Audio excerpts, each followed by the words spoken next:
ഞങ്ങളുടെ റൂമിൽ ഒരു അക്വേറിയം ഉണ്ട് കേട്ടോ. അതിലാകെ ഉള്ളത് ഒരു ഗോൾഡ് ഫിഷാണ്. അതാണെങ്കിൽ കുറേ കാലമായിട്ട് ഡിപ്രഷൻ അടിച്ച് കിടക്കുകയാണ്. അപ്പോൾ അതിന് കുറച്ച് കൂട്ടുകാരെ മേടിക്കാൻ വേണ്ടിയിട്ട് ഇറങ്ങിയതാണ്.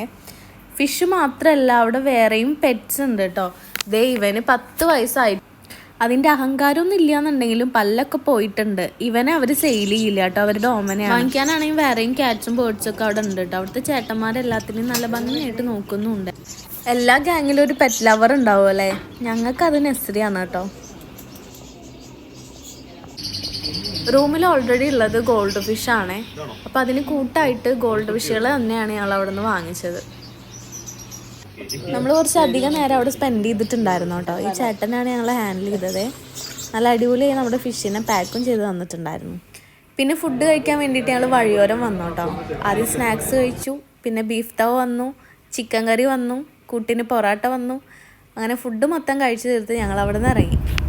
വീട്ടിൽ വന്നിട്ട് ആദ്യം ചെയ്തത് ഫിഷിനെയൊക്കെ അക്വേറിയത്തിലേക്ക് മാറ്റുകയാണ് കേട്ടോ. അവരും ഹാപ്പി, നമ്മളും ഹാപ്പി.